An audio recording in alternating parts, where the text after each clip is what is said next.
Bien sûr qu'il y a des sacrifices humains dans la franc-maçonnerie, dans la franc-maçonnerie blanche, c'était les sacrifices humains des esclaves noirs. S'il y a un magnifique bâtiment à Philadelphie, s'il y a des magnifiques bâtiments de la franc-maçonnerie partout aux États-Unis, c'est parce que tout ça, c'était des propriétaires d'esclaves. C'est surtout ça le truc. C'était pas des trucs rituels cachés. Non, c'était en place publique.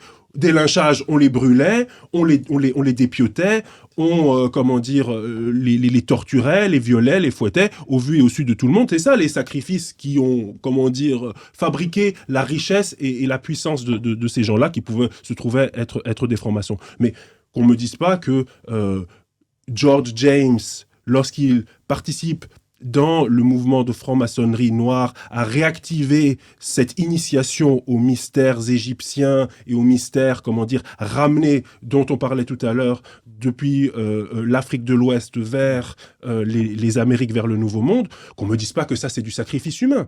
Qu'on me dise pas que ça, c'est, une espèce de truc atroce. C'est deux manières de concevoir les choses différentes. Et d'ailleurs, la version de George James, cette version des initiations africaines, précède sa perversion par le monde esclavagiste et colonial dans, ces francs-maçonneries de pouvoir, ces francs-maçonneries bourgeoises, ces francs-maçonneries de domination que vous venez de décrire. Mais moi, je ne crois pas que là-dedans, ça se cache pour faire des sacrifices humains. Je pense qu'on n'a pas de preuve de ça. Mais les sacrifices humains qu'ils font, c'est, le fait que ceux qui en font partie, c'est des Bolloré, des gens comme ça. C'est-à-dire, c'est des gens qui font des sacrifices humains massifs des peuples africains. C'est ça, les sacrifices humains. C'est pas qu'ils boivent de l'adrénochrome, je sais pas quoi.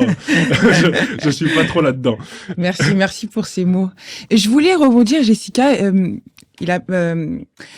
Norman Adjari a parlé des humanisations, du rapport entre les hommes avec un grand H et les hommes blancs, les hommes noirs. J'aimerais que tu t'étales dessus. Merci beaucoup, parce que c'est exactement ce sur quoi j'étais en train de réfléchir. C'est très important d'introduire cette notion que l'homme, c'est une construction sociale avant tout. Donc, pour moi, l'émancipation du peuple afrodescendant, elle passe avant tout par le fait de se redéfinir.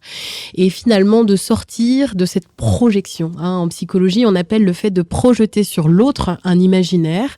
Et il faut bien se rappeler quand même que la colonisation, c'est basé sur le racisme, c'est-à-dire le fait même de projeter sur l'autre tout un imaginaire qui n'appartient absolument pas à l'autre, qui appartient à celui qui projette.